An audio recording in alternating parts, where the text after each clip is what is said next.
So, Carrie Wilkerson, who are you? A small town girl who was able to think beyond the city limits. Carrie Wilkerson is an award winning author, international speaker, popular media personality, and sought after radio guest.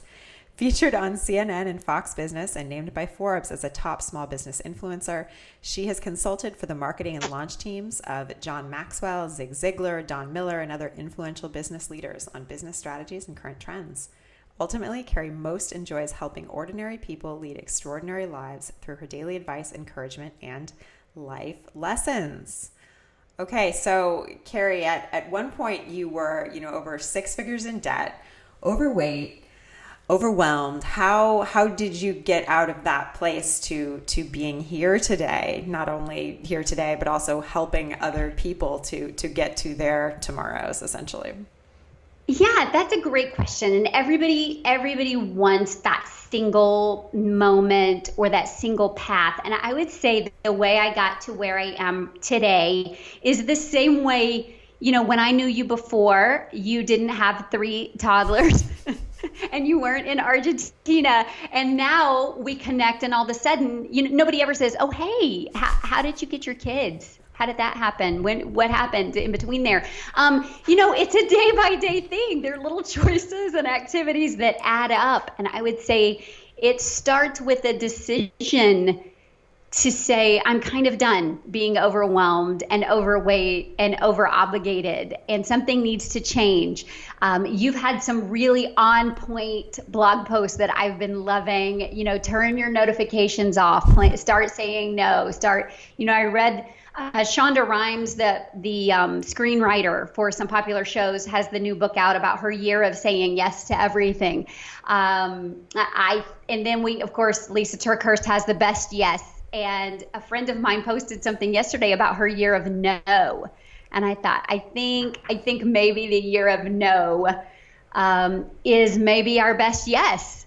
If I'm going to convolute it like us speakers do, sometimes saying no to other people or what society or social media says we should or ought to be doing is our best yes to ourselves and our best yes to our families, and lets us have margin. So saying yes to myself meant saying no to status quo with my weight or my debt or what everybody else said was okay. And I didn't do anything radical or anything huge at first. It was just a series of, first of all, acknowledging that my shareholders, which are the little people watching and the people in my house, shareholders. Yeah, that's a concept I teach a lot. When you're in business for yourself, it's easy to think it's you, and you really do have a board. You really do have shareholders, and they're the people that deserve a return on investment from your activity, from your energy, from your money spent, from your health that you're spending. We are spending our health. We're depleting it. We're bankrupting ourselves with our health and with our time and with our energy and with our yes. And so my shareholders deserved for me to be healthier. And honestly, I was in a place of depression in 2001, and it was big and it was dark. And I had these two little people that I had adopted. And here's what rescued me. Depression can be complicated, and then it can also not be. I do, of course, people that need medical help and intervention, please seek it. But at this point, I was piling a lot of situational things on top of myself. And I looked at these littles and I said, an easy way out would be to disappear, to go suicidal. You can call it whatever you want. I am kind of a chicken. I don't like to hurt. So, while I am thinking of, gosh, wouldn't life just be better if I wasn't here? I looked at these two little people and I remembered a promise I made to the judge in 1998. And I promised him that they would not lose another set of parents as long as I was in charge, that I would be their mama for the rest of my life. And so I thought, I've got to keep my promise to that judge and to these two little people. They've already lost enough in their life. They've had enough trauma in their life, and they're not going to lose another mama. So I really did decide just to be healthier for them. I didn't lose a ton of weight. I mean, my weight is a 15-year journey. But I started, drinking water instead of soda. I started, substituting packaged things for real things, just little changes that added up. And then my debt, same way. I had to have a really hard conversation with my husband, who I had hid a lot of that debt from, who's a financial planner. He's a financial planner. That was a fun conversation. So I broke it to him like 30 grand at a time. And I figured after the first 30 grand, what's another 30? We'll just tell him about all of it. So, the fact is you have to make those decisions. You've got to quit waiting for the white horse. You've got to quit waiting for Oprah or Simon or the bailout. We've got to, when we get ourselves in a mess, marriage-wise, debt-wise, health-wise, whatever it looks like, we've got to make the decisions to do better, to be better. When we know better, we do better. I think that's Maya Angelou. When we know better, we do better. So we have to know better and then make those better decisions. When we know better, we do better. I love it. I think that's Maya Angelou. I'd have to look it up, but I'm pretty sure. So in the Barefoot Executive, which I loved, I read a couple years ago, and the book, the full title, The Barefoot Executive, The Ultimate Guide for Being Your Own Boss and Achieving Financial Freedom. One of the big questions you ask, and one of the things you talk about a lot, is this idea of understanding what your why is. And some people watching have probably heard this concept before, but I actually think it took me years to understand what it really meant, because I think for me, and maybe for many, it's easy to just say, well, my why is to earn the income to live my life, right? So, which I think is kind of a cop-out, right? So can you talk to me about what a why is? Yeah, and why is the pretty word for, what drives us. And you can have several whys. Your why, I dare say, has changed since you and I met. You've added these 3 little people to your life. You've relocated. Your life looks very different than it did when we met. So your why has likely changed. My why was first to get out of debt and to get my health on track and to be the best mom I could be to these little people. My why then evolved to release my husband from a job that he felt he didn't have any options to at that point. My why then evolved to funding orphans and adoption in a big way. And then it evolved again. And now my why is to really to help people see in the mirror what their creator intends for them to be and how amazing and intricate and phenomenal they are. That's what drives me right now. As my son was diagnosed with special needs, my why evolved financially because he's expensive and he will be expensive for the rest of his life. And I could feel sorry for myself or whine about government aid, or I could say that drives me. That's the why I get up in the morning. So something new I've been saying lately, you can take the girl off Twitter, but you can't take Twitter out of the girl. I still speak in sound bites a little bit, but your why has to be bigger than your why bother. And so, so you have to be driven by something. We have to have passion. We have to have purpose. And passion is a little overused. You can't just say I'm passionate about cupcakes. No. We like cupcakes. Cupcakes are good. We can say cupcakes are life, but cupcakes are not life. We have to be passionate about, the loans that are funded in another country because of our profits from those cupcakes. Does that make sense? We have to drill deeper to what is the why. Otherwise, Netflix becomes more important. That's our why bother, right? Or chilling out and having the pint of ice cream is more important than the why bother of go for a walk, lace up the tennis shoes and go for a walk for my health. Our why has to drive us deeply. My son with special needs, my call for people to adopt or foster, those things drive me more than my need to relax or enjoy or put it off, if that makes sense. And I have a friend who you've also heard, Paul Evans, at that same NAMS conference, I think. He says, the problem is we're too focused on our pretty why. Like, I want to fund clean water. I want to be healthier for my kids. When really we have to kind of get real with our ugly why, which is maybe like if it's a fitness journey, really the ugly why is I want to look better naked, or I have a wedding coming up and I want to be skinnier than the mother of the groom, or, the ugly why sometimes will drive us beyond when the pretty why will. So you could even say that my ugly why is that I have to afford Mark's expenses, or he's destitute and on the street, like so many special needs adults are. It's an ugly reality, but it is what it is. And so I don't get excited about having to earn that amount of money every month. It just washes out. It's a little overwhelming, but there's no pretty why associated with that. I can say, oh, it's so he'll have opportunity. And yes, absolutely. But it's also to protect him against predators. And it's also to help redeem him from those decisions his birth mom made. And it's also, does that make sense? So we kind of have to dig in on those whys. So your why has to be bigger than your why bother. And really, money is never the thing. It's really never it. What can the money do? What's so great about that? Okay, then what's so great about that? I mean, why does clean water matter? And why does adoption matter? And why does depleting the foster care system matter? What's so great about that? That will drive you more than being obsessed with cupcakes or a better planner or a prettier planner or encouraging people. I mean, yeah, that's all great. But the reason encouragement is so important to me is because we're dealing with depression and insufficiency, and the enemy is attacking us and thereby dismantling families. So why is encouragement important to me? Just so people will feel better about themselves? No, because we're rescuing families and relationships and marriages and providing healthy parents for childless, for parentless children. That's bigger.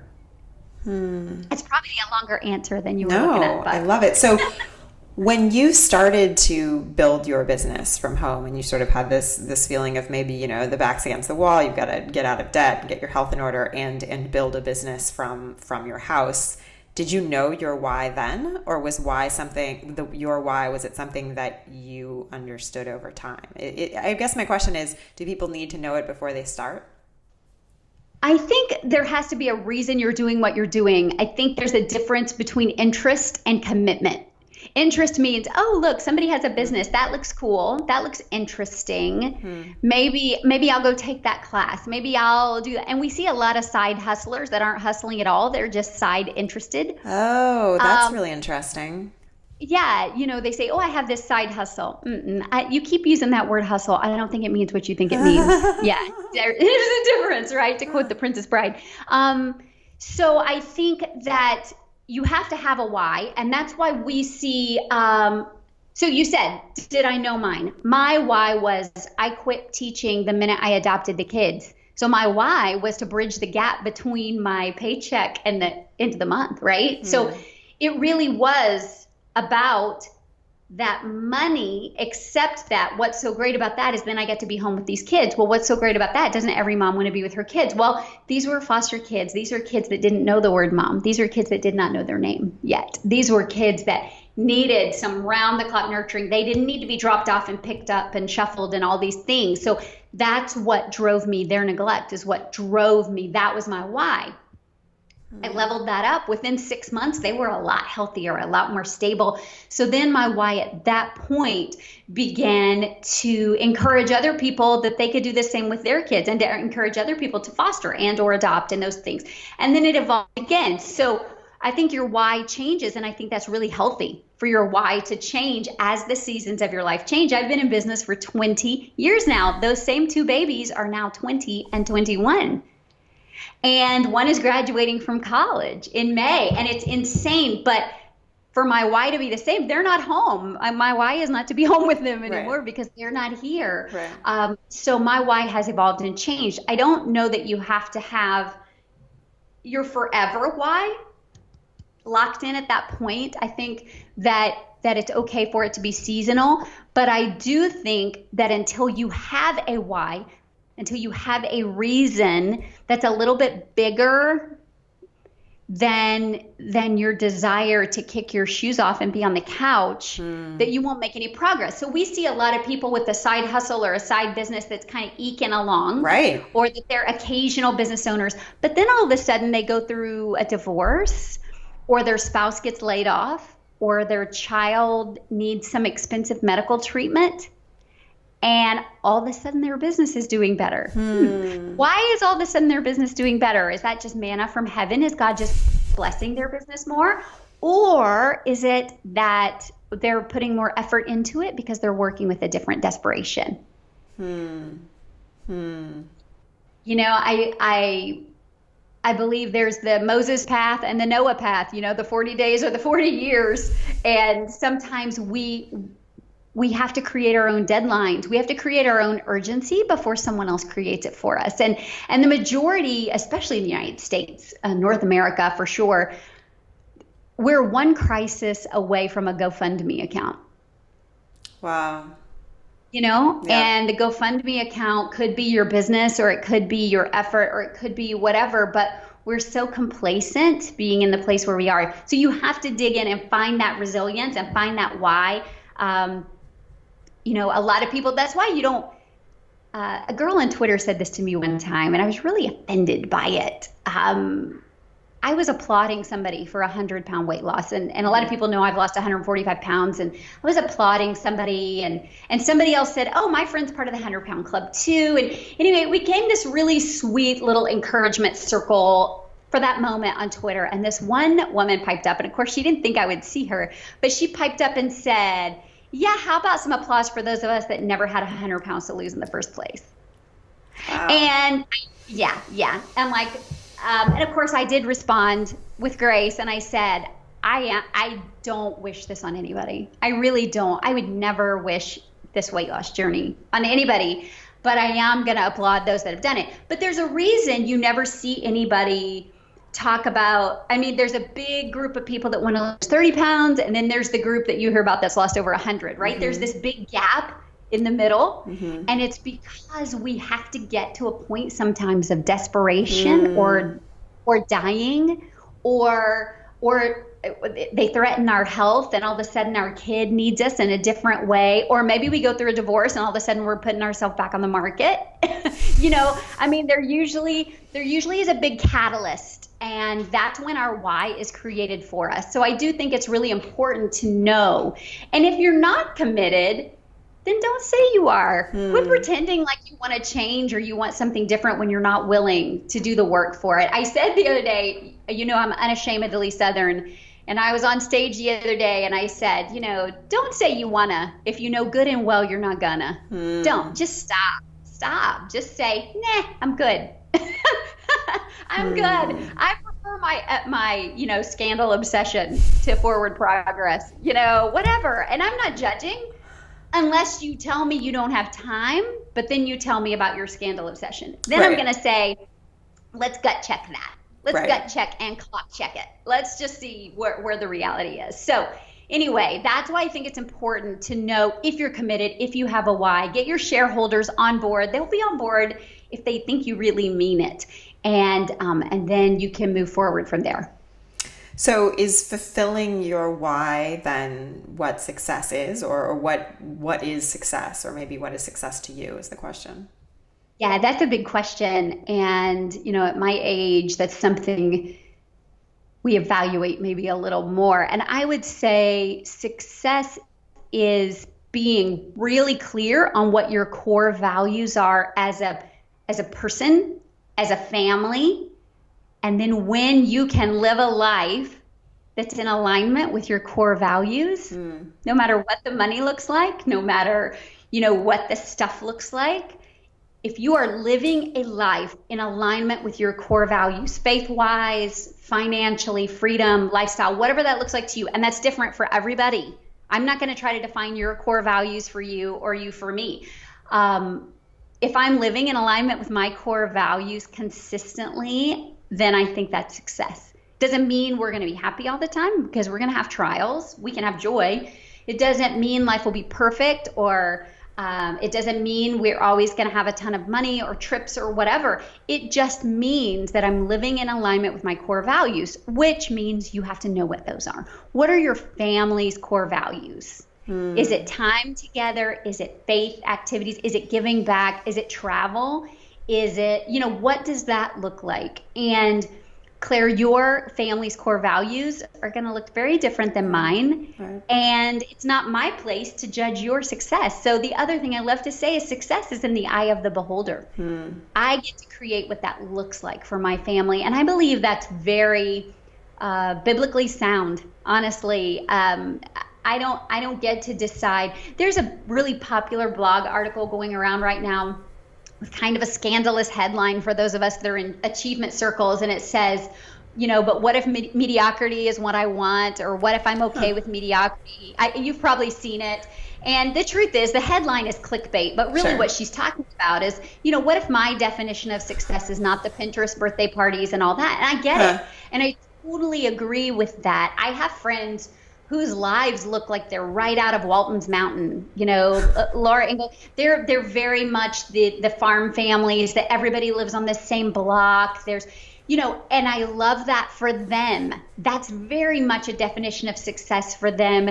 They go to the same beach every year for the same vacation every year, and that's amazing for them. We're world travelers, and for us, that's one of our core values is increasing their worldview and establishing their worldview and their understanding of other people through travel and experiences, etc.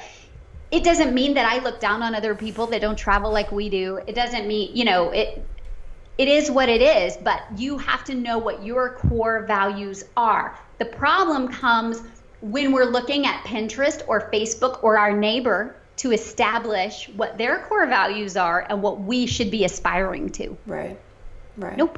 Nope, that doesn't work. That's not right. I mean, if I were doing that physically, I would have defeated myself in the body department a long time ago, because my body, I'm 5'2" for the love. I'm just, I look at these new pantsuits that are all in style that look amazing. And I'm like, well, if you chop 6 inches off each leg, then maybe, and you could probably hear my teenager in the background laughing because she has that extra 6 inches in her leg. She's outgrown me at 13. We can't compare like that physically. Financially, we can't begrudge what people have. We can't pity them for what they don't have. We have to know that core values for our own self, whether it's faith-based, I just can't impose that on other people. My version of success is living truly and honestly to my core values as established by my family in our shareholder meetings, and by what we align with in Scripture, if that's part of your life too. I love it. Carrie, this has been so valuable. Tell me where people can learn more about you and what you're up to these days. Yeah, so carriewilkerson.com is my main site. There's usually some free goodies you can download there. I'm also pretty involved on Facebook. If you just Google me on Facebook, my business page is usually hopping there. We've got some new books coming out soon. I'm speaking out and about here and there. That's kind of the main things we're focusing on are speaking and writing right now. So that's kind of fun. Would love to run into people on the road. That would be good. I love it. Thank you so much, Carrie. So appreciate it. Thank you so much. I appreciate you inviting me.